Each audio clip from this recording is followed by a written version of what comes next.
Salam sejahtera bagi kita semua. Selamat bergabung kembali di Cakrawala TV, mengungkap fakta di balik berita yang tentunya menjadikan berita teraktual dan terhangat. Apa kabar pemirsa?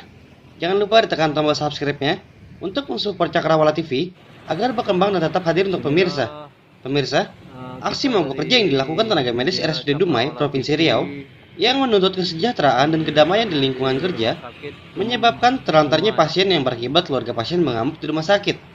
Dr. Donaldi, selaku Direktur Utama RSUD Dumai mengatakan, terjadi mogok kerja yang dilakukan tenaga medis dikarenakan tenaga medis dan perawat mendapatkan intervensi dari keluarga pasien beberapa hari yang lalu.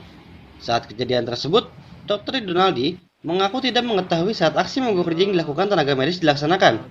Beliau mengatakan juga bahwa tidak tahu kalau sebelumnya tenaga medis dan perawat mengirim surat tuntutan yang tidak adil tembusannya ke beliau langsung ke wali kota yang isinya jika tuntutannya tidak dituruti mengancam akan menutup Polri. Langsung saja kita alihkan wawancara ke Dr. Donaldi selaku Direktur Utama RSUD Kota Dumai. Selamat malam, Dr. Rido. Selamat malam, Mas Abi. Ya, dokter, langsung saja. Yang jelas tenaga medis mogok, pasien terlantar. Oh, bisa begini ya? Ya, sebelumnya kita mohon maaf kepada seluruh masyarakat terjadinya mogok beberapa jam pada hari kemarin itu dikarenakan perawat dan tim medis kita menutup poli dengan sendirinya. Ini dikarenakan mereka merasa terintimidasi oleh ada beberapa kasus beberapa hari sebelumnya dikarenakan terlalu banyaknya intervensi dari keluarga kepada perawat maupun dokter yang sedang melaksanakan pelayanan. Anda menyalahkan bahwa ada pihak eksternal yang mengintimidasi tenaga medis dalam bekerja? Sebegitu informasi yang kami dapat saat kita melaksanakan rapat dengan tim medis dan tim paramedis. Mereka merasa terintimidasi dengan keluarga pasien. Siapa pihak eksternal yang dimaksud, Pak? Sampai saat ini kita belum menjurus siapa yang dimaksud mereka. Namun nantinya kita akan coba menelusuri siapa-siapa yang menurut mereka tadi. Tapi yang jelas kan harusnya kan apapun yang terjadi manajemen bisa berkomunikasi dengan tenaga medis yang bertugas. Karena di sini ada kepentingan pasien yang semestinya mendapatkan perawatan kesehatan ataupun mendapatkan tindakan kesehatan. Bagaimana Anda menjelaskan ini, Pak? Betul, seharusnya apapun yang dilakukan teman-teman maupun rekan-rekan itu harusnya tentu sepengetahuan saya sendiri sebagai direktur. Namun dalam satu hal masalah ini saya tidak mengetahuinya karena ini pagi-pagi saja mendadak polinya ditutup.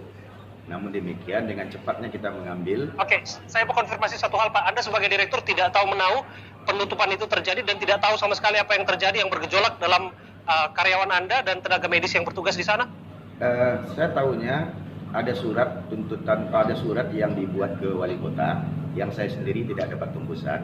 Ternyata di dalam tuntutan itu jika tidak terrealisasi mereka akan menutup poli dan saya sendiri tidak tahu karena saya tidak ada tembusannya. Oke.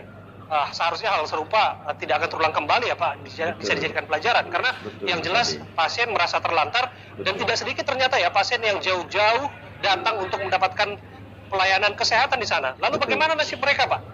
Ya, sebagian dari mereka kita rujuk ke puskesmas ataupun rumah sakit terdekat untuk dalam waktu 1-2 jam. Jam ketiganya kita sudah buka. Ini termasuk yang rawat jalan? Ya, termasuk. Ini kan sangat disayangkan. Mereka kan sudah berkonsultasi dengan dokter yang ada di sana sebetulnya, Pak. Harusnya bisa lanjut. Jadi kapan bisa kira-kira ini bisa dibuka kembali fasilitas kesehatan masyarakat? Nah, setelah 3 jam itu kita bawa komunikasi, kita sudah mulai buka hari itu juga dan sampai hari ini dan seterusnya itu sudah kita yakinkan pelayanan kita seperti biasa.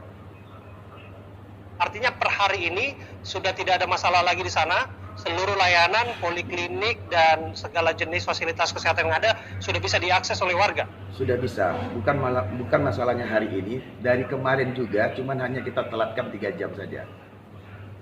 Hanya 3 jam saja? Hanya 3 jam. Artinya pemberitaan yang beredar bahwa ditutup sampai waktu yang tidak ditentukan itu sudah tidak berlaku lagi ya Pak? Artinya sudah aktif kembali? Tidak, itu sudah kita sepakati dengan komite medis dan komite perawatan. Oke, satu hal Pak, soal komunikasi antara tenaga medis dan pihak manajemen, masuk Anda pimpinan sebagai direktur di sana, agar peristiwa serupa tidak terulang kembali. Ada isu kesejahteraan tenaga medis di sana yang dipersoalkan. Saya tidak tahu menahu soal ini, tapi yang ingin saya tahu adalah respon Anda. itu tidak benar. Malah kita boleh katakan rumah sakit kita inilah paling cepat setiap pembayaran insentif kepada nakes kita. Kita bisa membayarkan pekerjaan bulan ini, bulan depan sudah bisa kita bayarkan. Silakan saja bandingkan dengan rumah sakit yang lain. Oke, artinya setiap tenaga medis yang bertugas dibayar secara layak, tepat waktu, betul. sesuai dengan kinerja mereka. Benar. Oke, jadi persoalan kesejahteraan ini tidak akan berulang kembali yang berujung pada mogok kerja dan lain sebagainya, begitu ya Pak? Di dalam tuntutan yang untuk kejadian hari ini, saya rasa tidak ada masalah kesejahteraan. Oke. Terima kasih waktu Anda sudah berbincang bersama kami, Direktur RSUD Kota Dumai, Dr. Rido Naldi. Terima kasih Mas Sudah hadir Ade. sama Mohon kami maaf di dari HIS. DRSU. Pemirsa, ulama laporkan seorang YouTuber ke polisi karena dianggap menghina kitab kuning. Kami akan hadirkan